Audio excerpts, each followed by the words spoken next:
শাস্ত্ৰৰো উত্তম গীতা ভাগৱত ধৰ্মৰো উত্তম নাম দেৱৰো উত্তম দৈৱকীনন্দন চৰণে কৰোঁ ৰঘুপৰ নাম।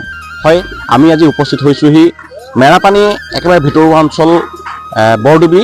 এই বৰডুবি অঞ্চলত উপস্থিত হৈছে। আমি দেখিবলৈ পাইছোঁ আপোনালোকে ওচৰতে আছে এয়া শ্ৰী শ্ৰী বৰডুবি পুৰণা নামঘৰৰ সৌজন্যত স্থানীয় খেলসমূহৰ সহযোগত অহা 21 ফাগুনৰ পৰা 29 ফাগুনলৈ বৰডুবি বৰনামঘৰৰ অবিৰত ভাগৱত পাঠ। আৰু আমি উপস্থিত হৈছোঁহি স্থানীয় খেলসমূহৰ সহযোগত যি অবিৰত ভাগৱত পাঠ আয়োজিত কৰিছে। আমি সম্পূৰ্ণ পৰিৱেশ দেখুৱাবৰ কাৰণে আপোনালোকক চেষ্টা কৰিম। মই সতীৰ্থক দেখুৱাবৰ কাৰণে অনুৰোধ জনাইছোঁ। এয়া বৰডুবি যুগত অবিৰত ভাগৱত পাঠ যি 21 ফাগুনৰ পৰা আৰম্ভ হ'ব আৰু 21 ফাগুনৰ পৰা 29 ফাগুনলৈকে আৰম্ভ হ'ব, অৰ্থাৎ ইংৰাজী 6 মাৰ্চৰ পৰা 14 মাৰ্চলৈকে আৰম্ভ হ'ব। আৰু সমূহ ভকতবৃন্দক আই মাতৃসকলক লগতে ভক্তপ্ৰাণ ৰাইজক এই অনুষ্ঠান ভাগলৈ এই অবিৰত ভাগৱত পাঠলৈ আপোনালোকক সাদৰে নিমন্ত্ৰণ জনাইছে। গতিকে আমি সম্পূৰ্ণ বাহিৰৰ কিছু পৰিৱেশ দেখুৱাবৰ কাৰণে চেষ্টা কৰিম। এয়া চাওক, নামঘৰৰ বাওঁ ছাইডে এটা কোঠালি তেওঁলোকে টিঙেৰে আৱৰি আছে। এয়া সম্পূৰ্ণ কাম কাজ লাগি আছে, সম্পূৰ্ণ কামত তেখেতলোকে ব্যস্ত হৈ আছে। বিভিন্নজন ব্যস্ত হৈ থকা দেখিবলৈ পোৱা গৈছে। এখেতসকলেও বিভিন্ন কামৰ সহযোগিতা কৰা দেখিবলৈ পোৱা গৈছে। এয়া হৈছে বৰডুবি বৰনামঘৰৰ যি দৃশ্য। সমূহ ভক্তপ্ৰাণ ৰাইজৰ কাৰণে এটি সুখবৰ, যিহেতু বিভিন্ন স্থানৰ পৰা এতিয়াও দেখা পোৱা গৈছে যে ভক্তপ্ৰাণ ৰাইজসকল আহিবলৈ সক্ষম হৈছে আৰু আহি আছে। আৰু প্ৰায় 80% কামেই সম্পূৰ্ণ হৈছে। এয়া বৰডুবি বৰনামঘৰৰ দৃশ্য। এয়া ভিতৰ ভাগতো, নামঘৰৰ ভিতৰ ভাগতো কাম লাগি আছে বা কাম কৰিয়ে থকা দেখা পোৱা গৈছে। আৰু সম্পূৰ্ণভাৱে তেওঁলোকে এই নামঘৰৰ দৃশ্য আমি দেখুৱাম। নামঘৰৰ দৃশ্য দেখুওৱাৰ পূৰ্বে আমি ছাইডত যিবিলাক কাম হৈ আছে, কামবিলাক স্থানীয় আই মাতৃসকলে ইয়াত সম্পূৰ্ণভাৱে কাম কৰি থকা দেখা পোৱা গৈছে। আমি দেখুৱাবৰ কাৰণে চেষ্টা কৰিম। এই যি অবিৰত ভাগৱত পাঠৰ কাৰণে আই মাতৃসকলে দিন ৰাতি একাকাৰ কৰি কাম কৰি থকা দেখিবলৈ পোৱা গৈছে। এয়া চাওক, সম্পূৰ্ণ পৰিৱেশ আপোনালোকক দেখুৱাবৰ কাৰণে চেষ্টা কৰিছোঁ।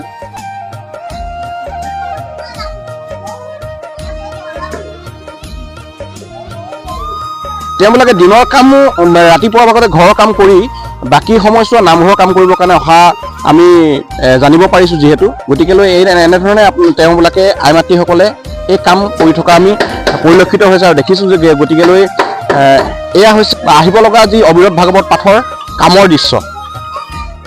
আৰু আমি এতিয়া যাম নামঘৰৰ ভিতৰ ভাগলৈ। নামঘৰৰ ভিতৰ ভাগতো যেনেধৰণে প্ৰস্তুত কৰিছে, তেওঁবিলাকে ধুনীয়াকৈ সজাই পৰাই তুলিবৰ কাৰণে তেখেতলোকে সাজু হৈছে। আৰু অবিৰত ভাগৱতৰ পাঠৰ কাৰণে যিসকল সহযোগিতা কৰিছে স্থানীয় ৰাইজসকলৰ লগতো, এয়া দেখিছে তেওঁবিলাকৰ কাম কৰি আছে। নামঘৰৰ ভিতৰ ভাগৰ দৃশ্য এয়া। অবিৰত ভাগৱত পাঠৰ যিখিনি কৰ্ম আৰু যিখিনি ইয়াৰ মানে দৃশ্য, এই দৃশ্যখিনি তেওঁলোকে সজাই পৰাই তুলিবৰ কাৰণে কিছুদিনৰ পূৰ্বৰে পৰা তেওঁলোকে মানে সাজু হৈছে আৰু প্ৰস্তুত কৰি তুলিছেও। আদৰণি সমিতিৰ সভাপতি আছে, আমি সভাপতিৰ পৰা কিছু কথা জানিবৰ কাৰণে চেষ্টা কৰিম। হয়, পোনে পোনে আপোনাৰ ওচৰলৈ আহিছোঁ। যিহেতু আপোনালোকে অবিৰত ভাগৱত পাঠ আয়োজন কৰিছে বৰডুবি নামঘৰত, কেনেধৰণে কিমান প্ৰস্তুতি আগবাঢ়িলে এতিয়ালৈকে? হয়, আমি মেৰাপানী বৰডুবি পুৰণা নামঘৰত প্ৰথমবাৰৰ বাবে শ্ৰী শ্ৰী অখণ্ড অবিৰত ভাগৱত পাঠৰ আমি আয়োজন কৰিছোঁ। আচলতে আমি প্ৰথমবাৰৰ বাবে আয়োজন কৰিছোঁ। আমি বৰডুবি পুৰণা নামঘৰ উদ্যোগত স্থানীয় খেলসমূহৰ সহযোগত ইতিমধ্যে কাম প্ৰায় আমাৰ সম্পূৰ্ণ হৈ তুলিছে। অহা 6 তাৰিখৰ পৰা আৰম্ভ হ'ব। শুক্ৰবাৰৰ পৰা আমাৰ মূল সভাখিনি হ'ব, ধৰ্মীয় সভা অনুষ্ঠিত হ'ব। সেই ধৰ্মীয় সভাত অংশগ্ৰহণ কৰিব মাধুৰ্য বৰা ভাগৱত ব্যাখ্যাকাৰ। যি সভা হ'ব, সভাখন পৰিচালনা কৰিব doctor Bidu Kumar Barua, Merapani senior secondary স্কুলৰ অধ্যক্ষ। আৰু লগতে আমি এটা বিষয় ৰাখিছোঁ যে বৰ্তমান সময়ত যি ধৰ্মীয় ৰীতি নীতি পৰম্পৰা আমাৰ ভাগৱত সন্মত হয়নে বা শাস্ত্ৰসন্মত হয়নে, সেই আমি বিষয়টোৰ ওপৰত আচলতে আমি এটা ধৰ্ম আলোচনা আয়োজন কৰিছোঁ। আমি সেয়েহে সকলো ৰাইজৰ উপস্থিত তথা গঠনমূলক আমি দিহা পৰামৰ্শ আমি একান্তৰে কামনা কৰিছোঁ। যিহেতু আমি কৈছোঁ যে প্ৰথমবাৰৰ বাবে আমি মেৰাপানী বৰডুবি পুৰণা নামঘৰত যি শ্ৰী শ্ৰী মহা অখণ্ড ভাগৱত পাঠভাগ আমি অনুষ্ঠিত কৰিবলৈ লৈছোঁ, পাঠৰ আয়োজন কৰিবলৈ লৈছোঁ। সেয়েহে আমি নতুন নাজানো, ইমান অভিজ্ঞ নহয়। সেয়ে আপোনালোকৰ গঠনমূলক দিহা পৰামৰ্শ তথা দৰাংবাসীৰ উপস্থিতি সহায় হৈ আমি আন্তৰিকতাৰে কামনা কৰিছোঁ। সমূহ ভকতবৃন্দৰ পৰা তেখেতবিলাকে উপস্থিতি আৰু দিহা পৰামৰ্শ কামনা কৰিছে।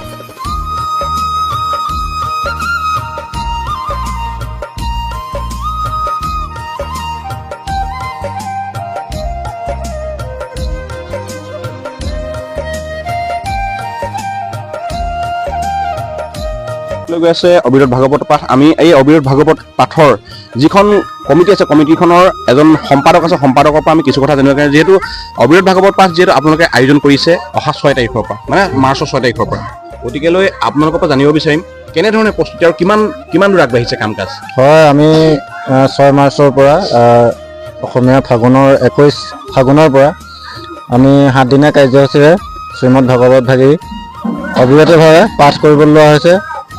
আমাৰ ইতিমধ্যে প্ৰায় 80% কাম সম্পূৰ্ণ হৈছে আৰু এই 2-4 দিনত বাকী কামখিনি আমাৰ ইতিমধ্যে ৰাইজ বিভিন্ন প্ৰান্তত কাম চলাই আছে। এই কামখিনি ইতিমধ্যে আমাৰ শেষ হওঁ সকলো আহিব, সকলোৰে সহায় সহযোগিতাৰ লগতে উপস্থিতি আমি কামনা কৰিছোঁ।